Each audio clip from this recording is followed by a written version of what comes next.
Um, but, one of the things that I learned, and it's almost like I knew it at the time, but for some reason I still broke my own rule. You never, ever, ever should need to feel like you push.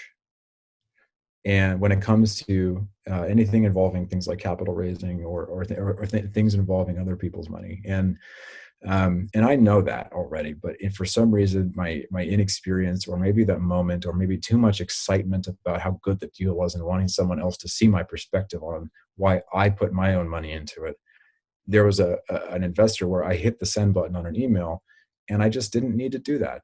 As an operator, I know other investors are romanticizing multifamily investing, and I'm looking to learn from other investors' mistakes. I know you are too, and you found the right place. Welcome to Myers Methods Presents Multifamily Missteps.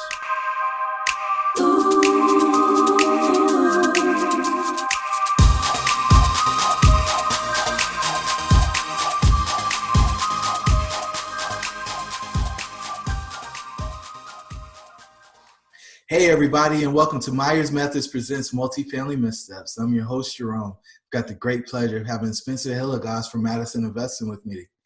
Spencer, how are things in Cali? Oh man, Cali's good. Sun is shining. So thanks so much for having me on, Jerome. It's an honor to be here. Man, I'm so glad you were willing to come over and hang out with us on the missteps. So if you would, give the listeners a little bit about your background and what you've been working on. Yeah, happy to. So, for those of you that haven't listened to me on a video or a podcast before, my story is pretty unique. So I won't go all the way back too far, but I currently live out in Silicon Valley. Most of the industry out here are tech companies, and so I have had a 13-year career building and leading operations and sales groups at some of the hottest quote unquote tech companies in the world. And so that career treated me very well. I'm not going to be the guy who's going to go out and rip on the W-2 employment world like you hear so often in real estate. I had a great experience there. I learned tons of critical skills that I apply to my real estate business now from that journey. The last company that I was at, I only quit 4 months ago.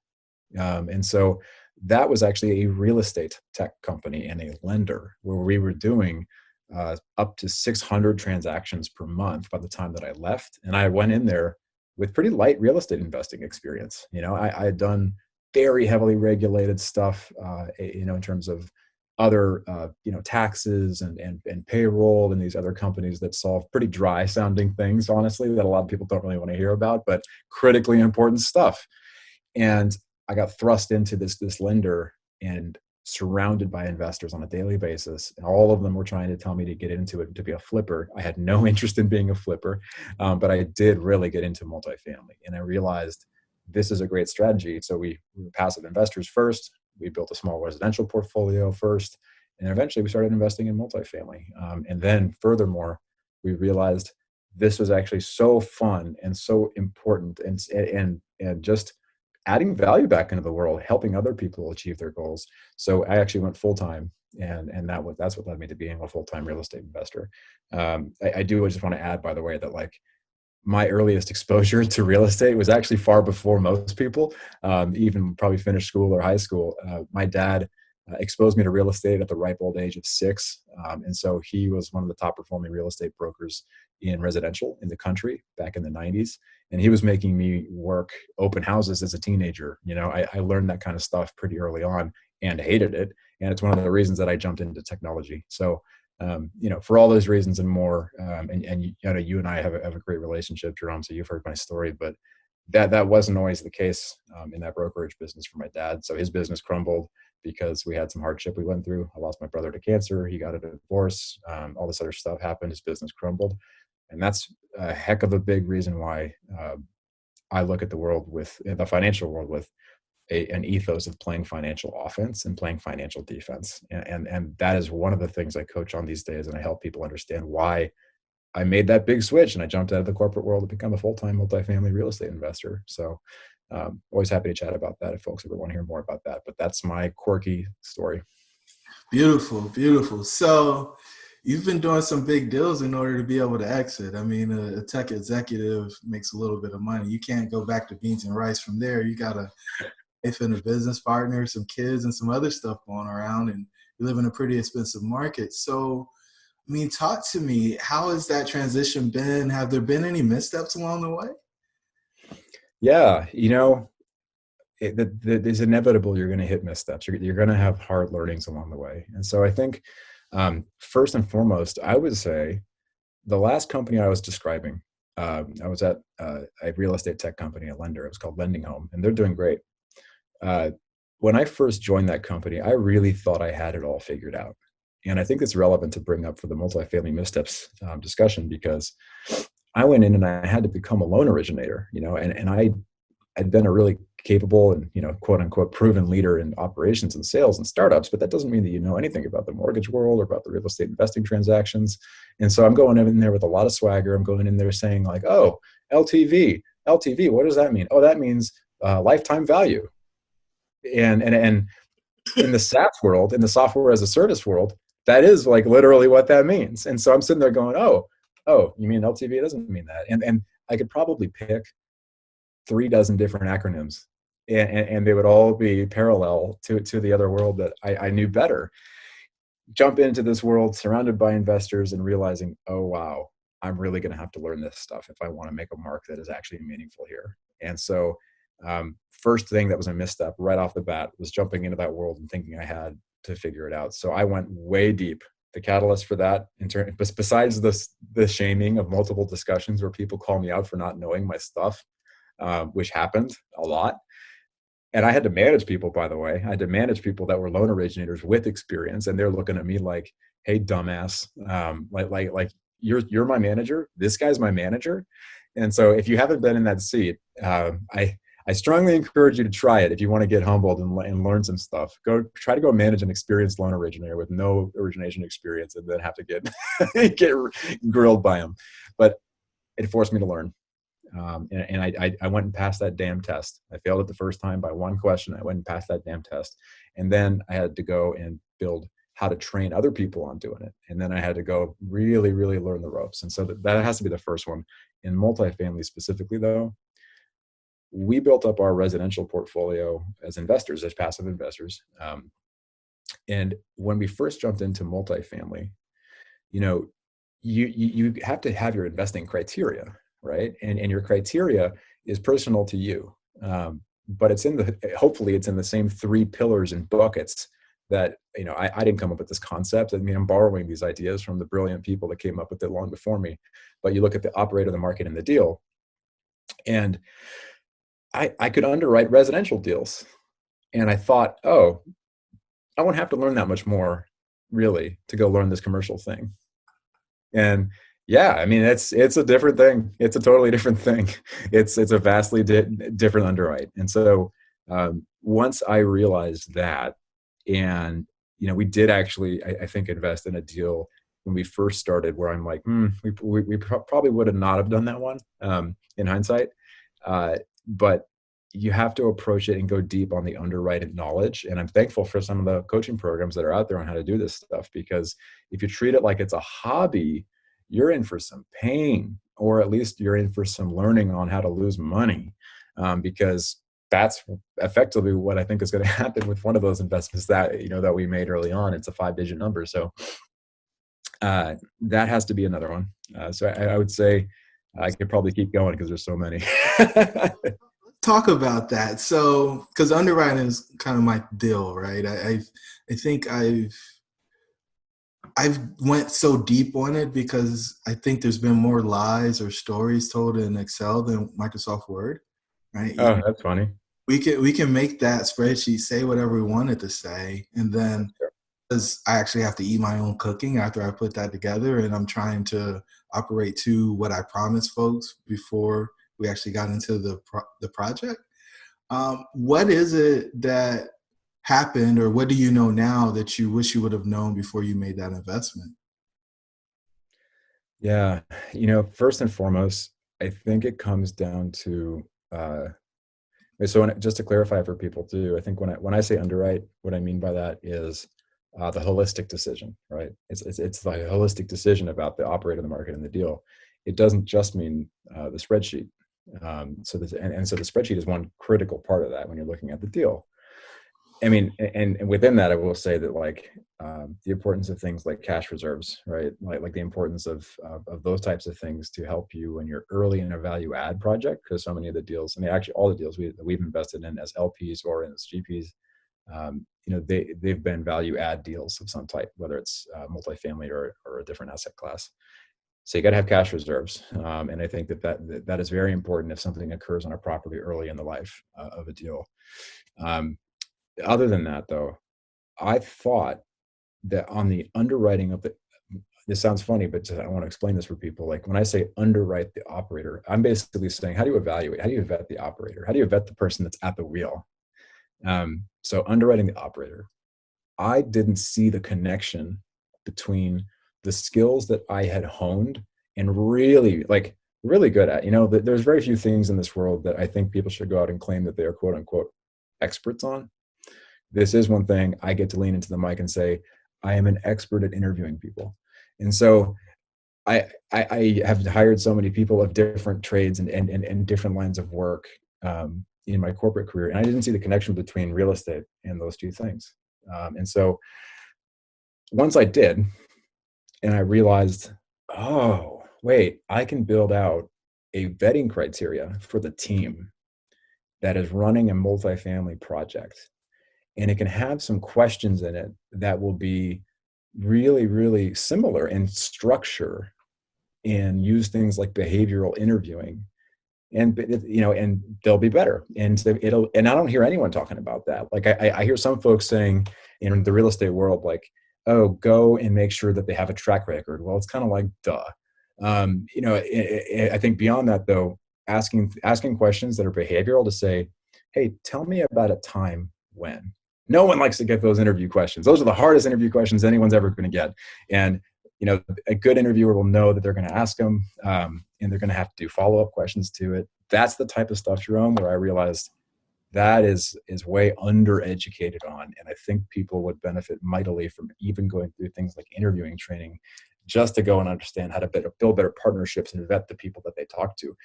By the way, as recently as yesterday, I was on a call with a prospective investor that reached out to us, as they do often through our website. And, you can sniff out intent a mile away.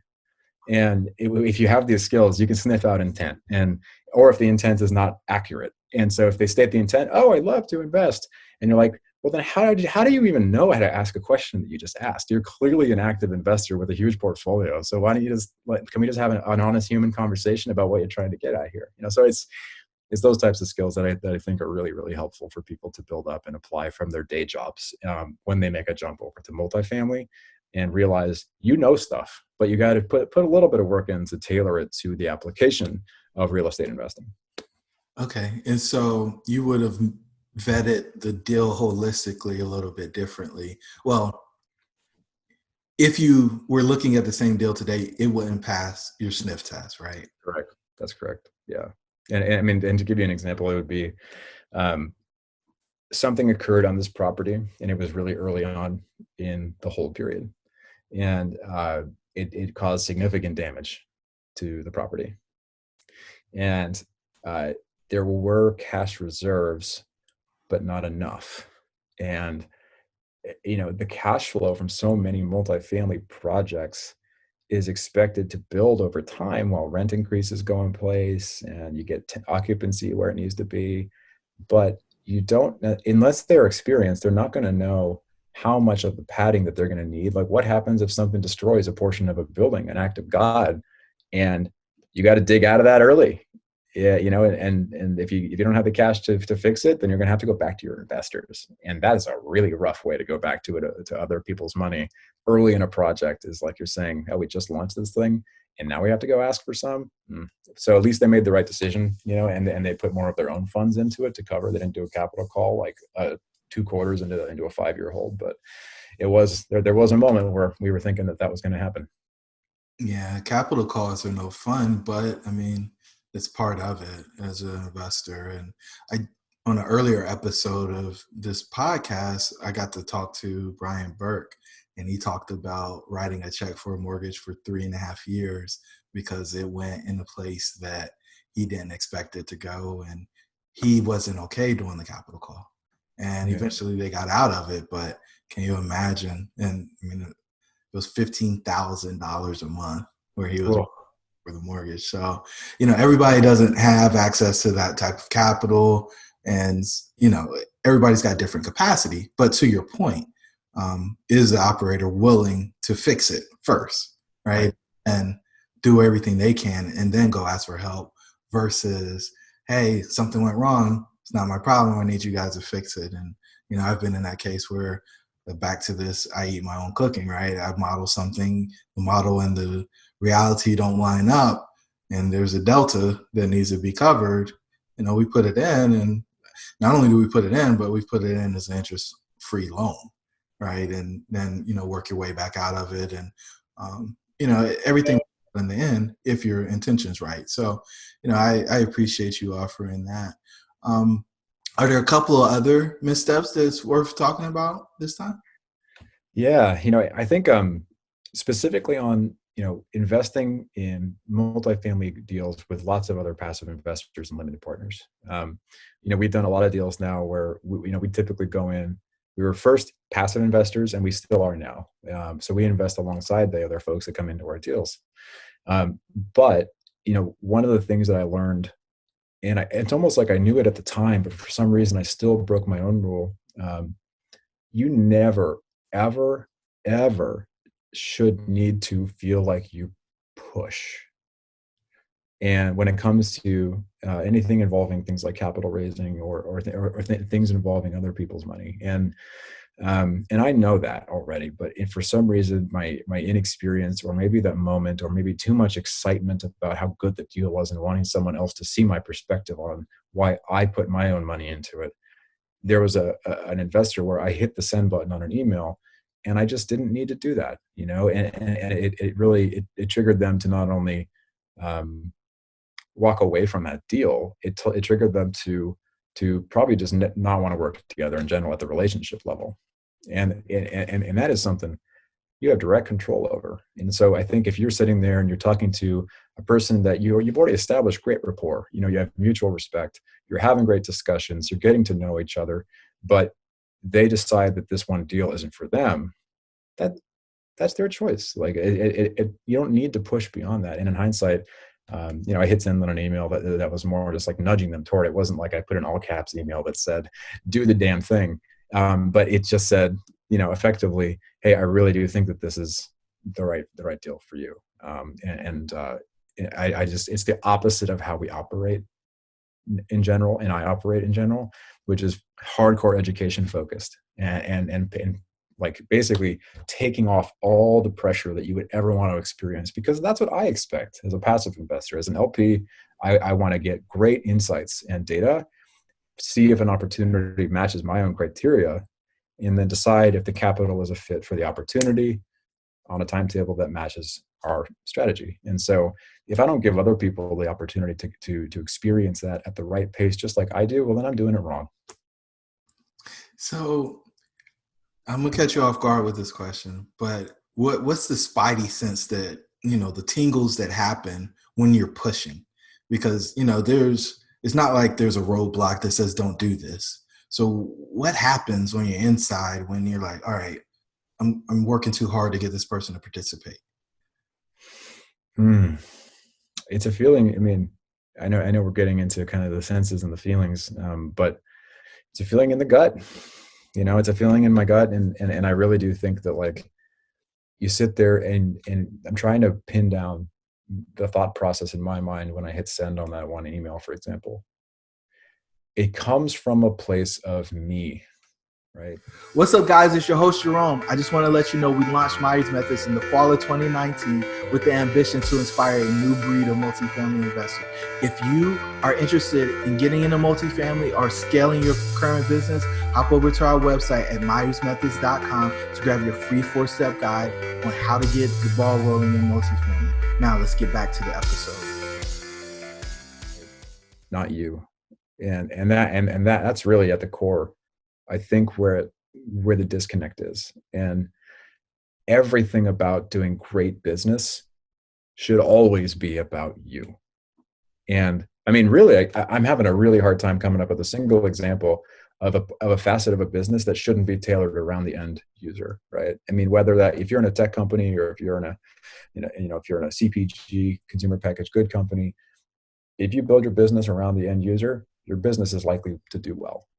If you are investing in real estate and you want to bring other investors along with you to go and acquire a multifamily asset that's a couple hundred units or more, then it's really about the tenants and it's really about the investors. And I think it's ultimately not about the person that's pulling the deal together. And so um, everything about the decisions and the word choices, about the narratives that that you articulate, it's about making sure it's more important to be understood than it is to sound smart.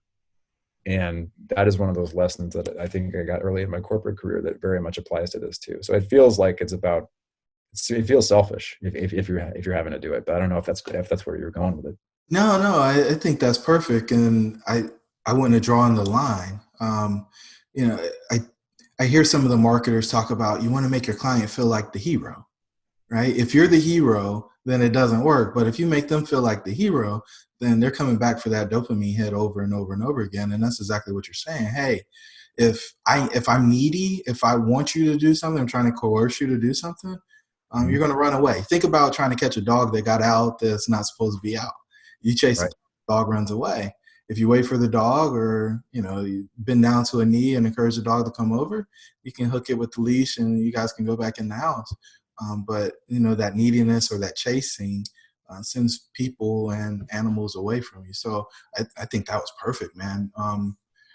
And it's something I've struggled with, because the other piece of that is when you make people feel like the hero, um, they also feel like they don't need you. And so sometimes it instills this overconfidence piece. And it's like, hey, I'm holding you up. I'm pushing you to that next level, and you don't really realize how much support I'm actually giving you. And Yeah.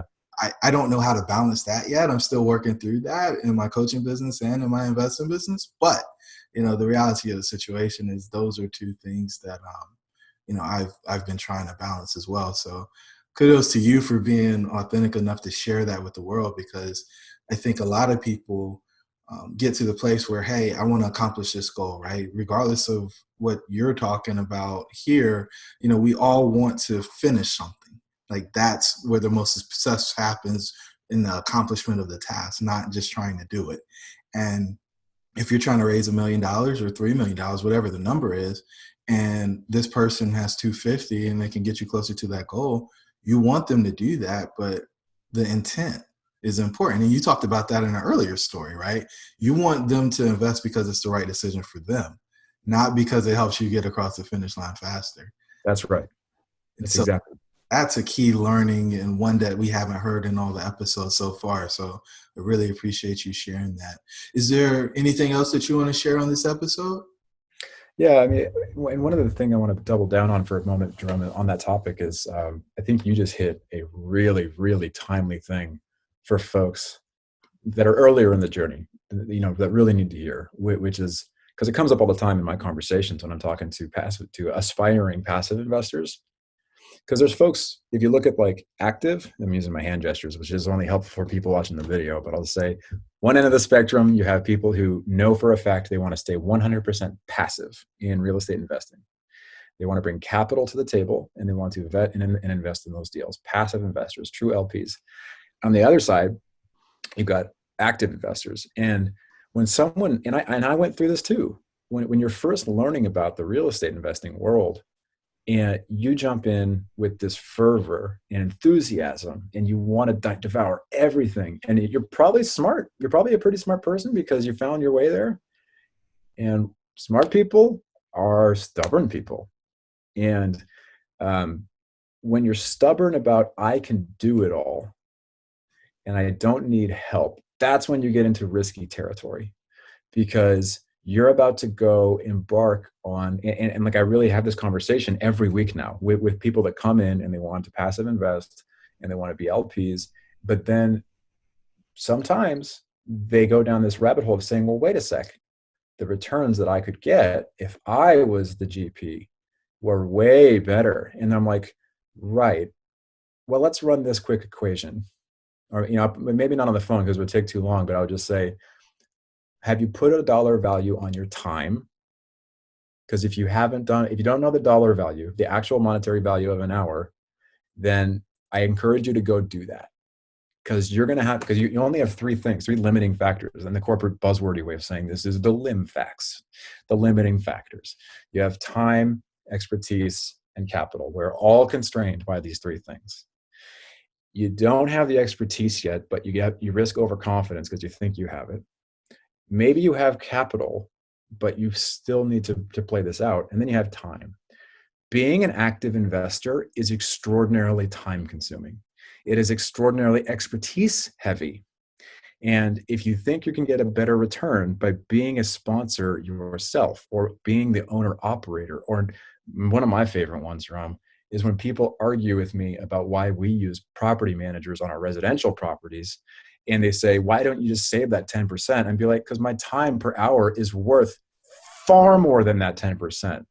And I was like, I don't know how you spend your excess time, but my time is worth way more than that 10%. And so that's the debate that I often have. And some folks, they don't want to be helped. They want to be active, but they play the I want to be passive card. And that's fine. I'm not judging people that do that. I just try to help them. I try to hold up the mirror for them and help them land on the strategy that matches their plan and their goals. Because, man, it's hard. It's really hard being an active real estate professional. As a guy who's on both sides of LP and GP still regularly now, it's a truckload of work, as you know. Yeah.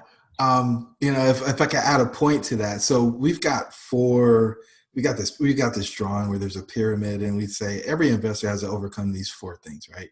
And it lines up with your three that you just shared, but we add one in specific to real estate, right? And so the first one is knowledge. And foundationally, you got to have the knowledge regardless of what you're doing, unless you just trust somebody implicitly and you're going to just turn it all over to them. And then that isn't truly investing from my perspective, because you're not actually evaluating the asset or doing anything. You're just saying, Right. I bet on you. That's really gambling from my perspective. But anyway, I agree. the next one is deal flow, right? Because if you got the knowledge, then you need something to apply that knowledge against. And leads and deals have the same words or same letters, but very different things, right? Different words for a reason.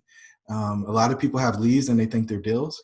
Unfortunately, the banks keep people from doing those deals because they'll probably lose money. But, if they got enough cash and nobody's in a way to stop them, they'll buy a lead and then lose money because they think it's a deal. The next one is the expertise, right, or experience that you spoke of. And then the final is capital. Capital chases experience and deals, right? You got to have those two in order for smart capital to chase it. Dumb capital Yep. go anywhere, and it's okay, but we don't really want to work with those folks because things get really ugly because they are gambling with the money, and then they want some form of guarantee on the gambling. And so, I really like your three-pronged approach, and we just like to slip in that deal flow thing because you got to have something to apply the expertise or knowledge against. So That makes sense. and this has been awesome, man. The last question I have for you is, what words of wisdom do you have for the listeners? I look back at the number of books that I read and podcasts that I devoured when I was in my first year and a half to 2 years of the real estate bug. And if you're sitting there and you're devouring those books and those podcasts, I'm actually going to give you a contrarian advice. And if I could go back in time, I would actually apply this myself, which is, it's less about the quantity. It's more about the application of the knowledge in the books and the knowledge in the podcasts. Meaning, don't go try to hit a goal. Like, I often see people celebrate the raw number, and I'm not celebrating my numbers. I'm not saying that it was a great thing I did 24 books and 400 podcasts. I think pick the ones that resonate with you, and then stop for a while, write down the key takeaways, and then go do something with it. And then actually go do some stuff with it. And if you're afraid to go do some stuff with it, that's when you need to hook up with a coach. I've used 4 separate coaching programs in my life, and I'm just signing up for another one now. And so I really believe that the application is where the real knowledge is gleaned. And when you start applying stuff, now you're talking about meaningful growth. So you got to go partner up with people when you're afraid to take that action. Remove that excuse for yourself, and don't go for the quantity, go for the quality in the application. That's awesome. I'm going to take you to a place and you can pull the ripcord and not go here with me if you want, but you talked about Okay. education. And so one of my pet peeves is people having to buy used BMWs and Mercedes in order to figure out if they actually want to be in the space. I agree with you 3,000% on the whole, devour content, but I did the same thing, right? And I think it's the most inefficient and ineffective way in actually to get into a deal, because you spend so much time trying to put the parts and pieces together. There is no curated content. There is no cohesiveness. You hear something from one guru and you hear something from another. They don't match. And so now you're confused. And you're like, I don't know which one I believe. And so you got to go down the rabbit hole on both of them to say, all right, I really identify more with this one than that one. Yeah. Well, with all that said, like, what does good coaching look like? And what is it like? What do you pay for something like that? Ooh, that's a great question. I mean, I literally just spent the most I've ever spent on a coaching program in the past week.